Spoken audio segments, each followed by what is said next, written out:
Every model is a simplification. That's the point. We strip away details to reveal structure. We ignore the noise to hear the signal.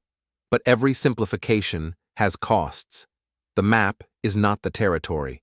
And knowing where our map fails tells us as much as knowing where it succeeds. Saylor's model captures core dynamics of political economy. It illuminates feedback loops, equilibria, and transitions that verbal theories miss. But it also makes assumptions that limit its scope and omits factors that matter.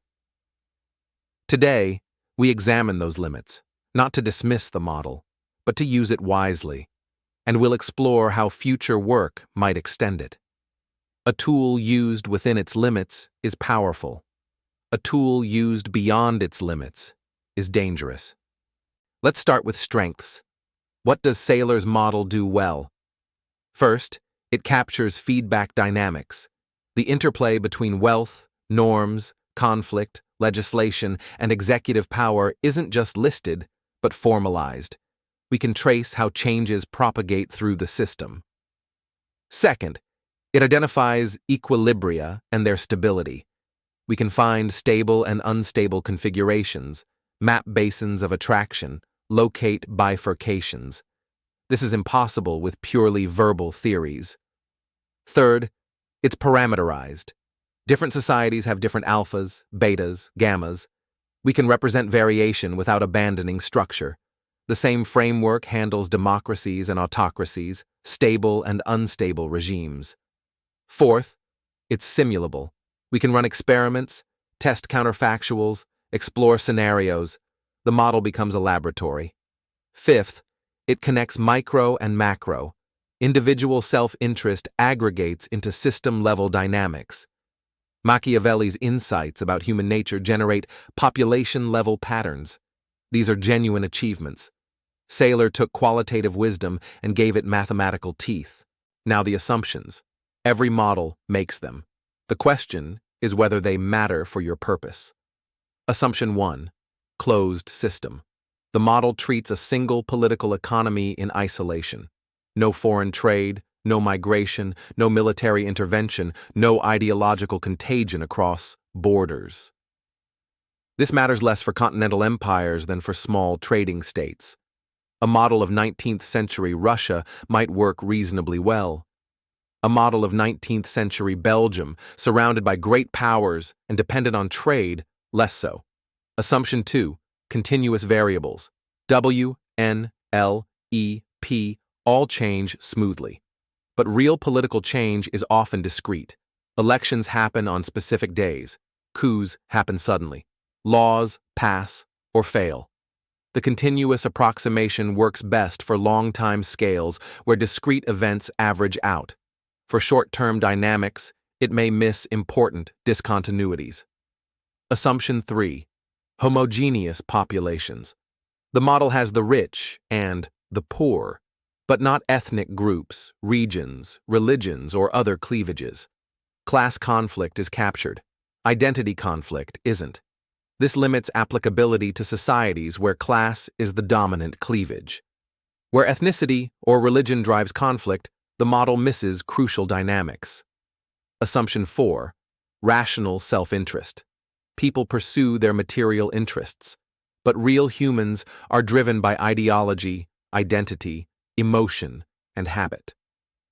Sometimes people act against their economic interests for psychological or cultural reasons. The model captures material incentives, but not the full complexity of human motivation. Beyond assumptions, some important factors simply aren't in the model. Technology. Production capacity P is exogenous. We don't model technological change, its sources, or its effects on inequality and power. Yet technology has transformed political economy repeatedly through history. Ideas. Ideologies, beliefs, and narratives shape behavior beyond material interests. The spread of democracy as an idea, or the appeal of nationalism, or the power of religious conviction. These are absent. Geography.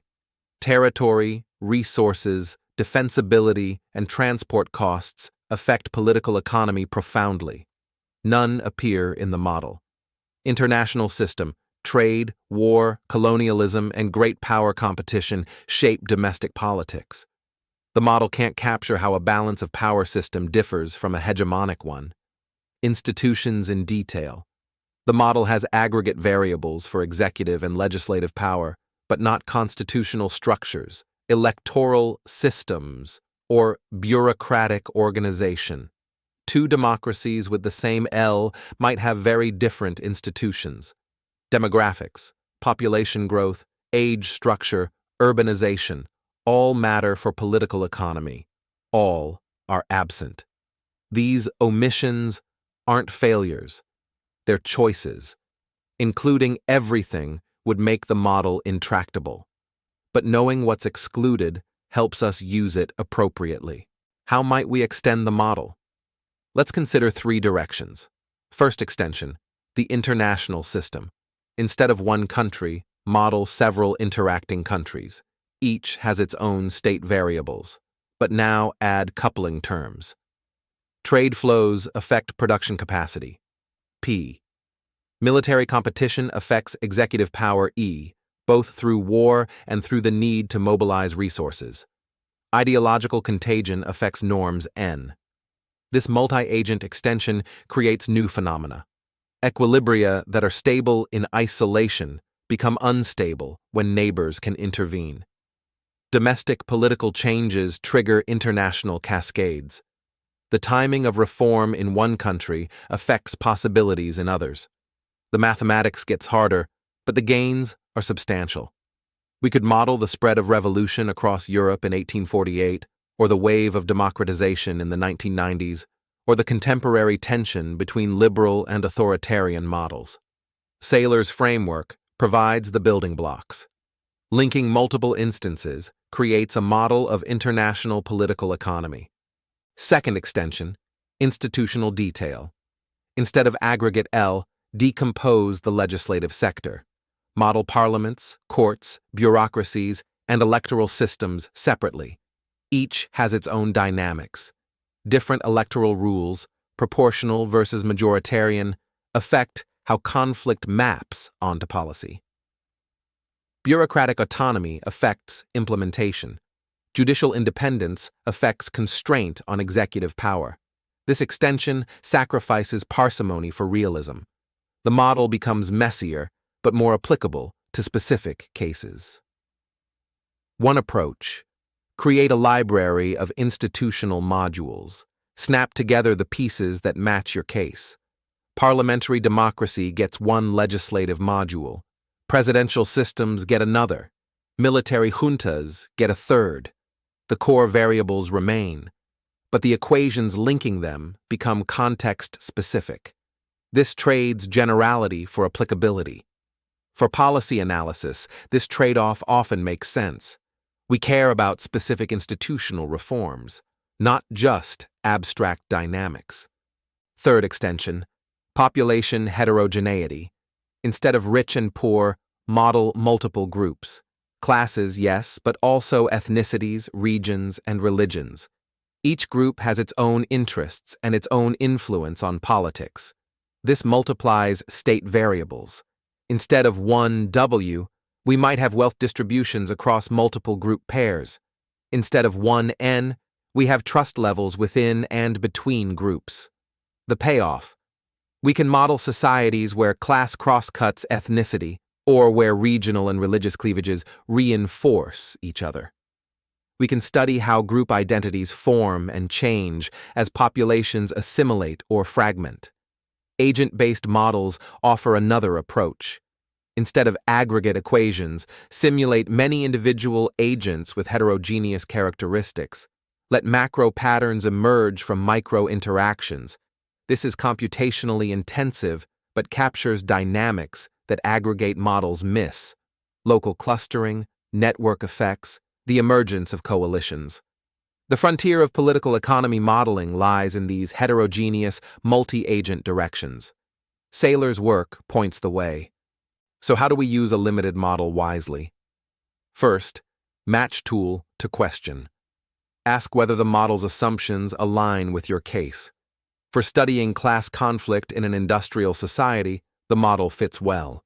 For studying tribal dynamics in a pre-state society, it doesn't. Second, use it for insight, not prediction. The model reveals structural possibilities and constraints. It doesn't forecast specific events. Think of it as a map that shows the terrain, not a GPS that plots your route. Third, combine with other approaches. Use the model alongside historical case studies, statistical analysis, and comparative research. No single approach captures everything. Fourth, update parameters empirically. Don't just guess alpha and beta. Estimate them from data. Calibrate the model to real societies. This grounds the mathematics in evidence. Fifth, respect uncertainty. The model's outputs depend on parameter values we don't know precisely. Run sensitivity analyses. Report ranges, not point estimates. A model used humbly is more valuable than a model used arrogantly. Saylor's model stands at a particular point in the development of political economy as a mathematical science. It inherits from Machiavelli the focus on what actually happens rather than what should happen. It inherits from system dynamics the tools to formalize feedback and equilibrium.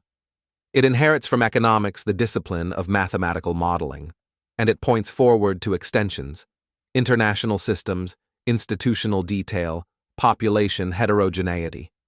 The framework is scaffolding for a larger structure. The goal was never to explain everything. It was to explain something important with precision. Class conflict, wealth dynamics, the stability of political arrangements, the conditions for democratic persistence or collapse. On these questions, Saylor's model delivers insight that verbal theories cannot. This completes Module 4, Model Analysis. We found equilibria, analyzed stability, simulated scenarios, and examined limits. Next module, Applications. We'll take the model to real historical cases: the fall of the Roman Republic, the French Revolution, the rise of democratic capitalism, the stresses of the present. Theory meets history. That's where understanding deepens. See you in Module 5.